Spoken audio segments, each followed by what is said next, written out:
കർണന്റെ ധാർമ്മികത വെളിവാക്കുന്നതാണ്. ധാർമ്മികതയുള്ള ഒരു മനുഷ്യനായിരുന്നു കർണൻ. കാരണം ശരി അതനുസരിച്ച് പ്രവർത്തിക്കാൻ കഴിവുള്ള എന്താ അമ്മൂനെ അറിയുന്നത്? അമ്മൂന് ധാർമ്മികതയുടെ എന്താ ഇതിന്റെ ധാർമ്മികതയുടെ ഇംഗ്ലീഷോ അർത്ഥം എന്തായിരുന്നു? ധാർമ്മിക അമ്മ ഗൂഗിൾ നോക്കി പറഞ്ഞുതരും. പറ. കിട്ടിയില്ലേ? ഞാൻ കണ്ടിരുന്നത്.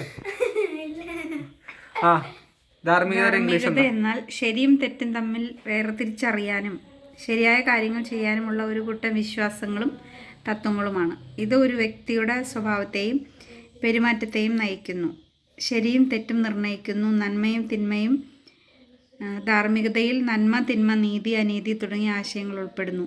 ധാർമ്മികത ഒരു വ്യക്തിയുടെ പെരുമാറ്റത്തെയും സാമൂഹിക ഇടപഴകലുകളെയും നിയന്ത്രിക്കുന്ന ഒരു കൂട്ടം മാർഗനിർദ്ദേശങ്ങൾ നൽകുന്നു. ധാർമ്മികത ഒരു സമൂഹത്തിന്റെ കെട്ടുറപ്പിനും വളർച്ചയ്ക്കും അത്യാവശ്യമാണ്. ലളിതമായി ഇനി ഈ മിന്നുന് ധാർമ്മികത ഉണ്ടോന്ന് നമ്മ പറയണം. റേറ്റിംഗ് കൊടുക്കും. 10ൽ എത്ര കൊടുക്കും ധാർമ്മികത? ഇപ്പൊ വായിച്ചിട്ടില്ലേ? ഇനിയും വായിക്കണം. പറ അമ്മ 10ൽ എത്ര കൊടുക്കും ധാർമ്മികത? മിന്നുന്റെ ധാർമ്മികതക്ക് മിന്നുന് 8 കൊടുക്കും. 8? ധാർമ്മികത എന്താന്ന് പോലും അറിയില്ല. ചില സമയത്ത് മിന്നുന് ഒട്ട് ധാർമ്മികത ഇല്ല. ചില സമയത്തല്ല, ചില സമയത്ത് ധാർമ്മികത മറ്റേ ഉണ്ട് ചെറുതായിട്ട്. ബാക്കിയുള്ള സമയത്തൊന്നും ഇല്ല. ധാർമ്മികത എന്താന്ന് പോലും അറിഞ്ഞൂല്ലോ എനിക്ക്. ഇല്ല, പക്ഷെ എനിക്ക് അതിന്റെ അഹങ്കാരം ഒന്നുമില്ല.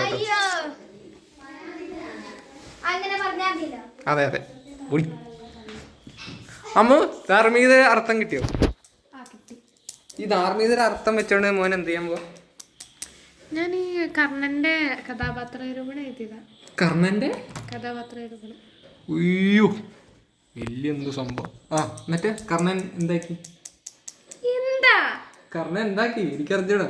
കർണന്റെ ധാർമ്മികത കണ്ടുപിടിച്ചിട്ട് പോകാൻ എന്ത് കിട്ടാനാ? പക്ഷെ അതൊരു വേർഡിലെ സെന്റൻസ് ആയിരുന്നു. അപ്പൊ എനിക്ക് ഡൗട്ട് തോന്നി. അപ്പൊ ഞാൻ അമ്മയോട് ചോദിച്ചു. മോനത് MA ഇംഗ്ലീഷ് അല്ല MA മലയാളമാണോ പഠിക്കുന്നത്? ഞാൻ 10ാം ക്ലാസ്സിൽ ഇതൊന്നും പഠിച്ചില്ലല്ലോ. ആണോ? ഞങ്ങളുടെ പുസ്തകം മാറിയത് അറിഞ്ഞായിരുന്നു. പുസ്തകം സോറി പുസ്തകം മാറിയത് അറിഞ്ഞായിരുന്നു. മലയാളം നന്നായിട്ട് പഠിക്കും കേട്ടോ. എന്താ പുസ്തകം മാറിയിട്ട്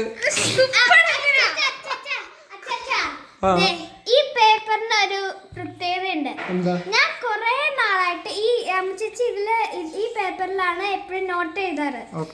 ഈ ഞാൻ നോക്കുമ്പോ ഞാൻ അവിടെ എപ്പോഴും പോവാറുണ്ട്. അവിടെ നോക്കുമ്പോ ഇത്ര ഉള്ളായിരിക്കും ആ പേപ്പർ ഇരിക്കുക. പക്ഷെ എന്തോരുണ്ടെന്നറിയോ? എന്നിട്ട് ഈ അമ്മച്ചില്ലേ എഴുതി തന്നിട്ടുണ്ടല്ലോ. ഒരു ദിവസം എഴുതി തന്നിട്ട് ഞങ്ങൾ ക്ലീൻ ആക്കിക്കൊണ്ടിരിക്കുകയായിരുന്നു. എഴുതിയ പേപ്പേഴ്സ് വേസ്റ്റിൽ ഇടാനുള്ള. എന്നിട്ട് കുറേ ഉണ്ടായിരുന്നു. അത്ര ഉണ്ടായിരുന്നിട്ട് കുറേ ഉണ്ടായിരുന്നു. ആ കുറേ സാധനം എനിക്ക് തന്നിട്ട് എന്നോട് പറയാണ് 9ാം ക്ലാസ്സിലാവുമ്പോൾ ഇത് പഠിക്കാൻ ഉപയോഗപ്പെടുന്നു. പിന്നെ ഇത് എടുക്കുന്നോറും തീരുന്നില്ല. അതാണ് എനിക്ക് മനസ്സിലാവാത്തത്. അതെ എനിക്കും മനസ്സിലായിരുന്നില്ല.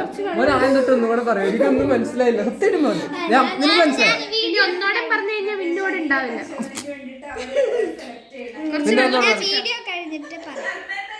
വീട് എന്താ മോൻ എന്താ ഉദ്ദേശിച്ചത്? എന്താന്ന് സമ്മറൈസ് ചെയ്യാമോ? അതങ്ങ് അത് പറയാ പോരെ. ഇത്ര വലിയ കാര്യങ്ങളൊക്കെ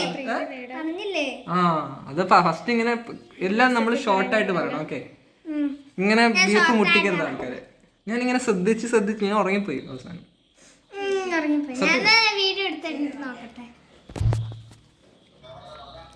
good night Minnu. Good night. എന്തോ ചോറുണ്ടോ ഗുഡ് നൈറ്റ് പറയാൻ? നമ്മൾ കിടക്കാൻ പോകുമ്പോഴാണ് സാധാരണ ഗുഡ് നൈറ്റ് എന്ന് പറയാം. സാധാരണ ഇപ്പൊ കിടക്കാൻ പോവാണോ? ഇന്നിവിടെ ചോറൊന്നുമില്ല. ചോറ് വേണ്ടെന്ന് നേരത്തെ പറഞ്ഞു. പിന്നെന്താ കുഴപ്പം? എന്തോ ഒരു പാക്കറ്റ് ബിസ്ക്കറ്റ് തിന്നേക്കണം, ഒരു packet. Bye bye, good night. Cut ചെയ്തിട്ട് ചോറിന് വിഷയട്ടെ. വിഷ്വൽ മോനിപ്പോ പറഞ്ഞൊന്നും പോരെ, നീ കൂടുതൽ പറ. ബൈ.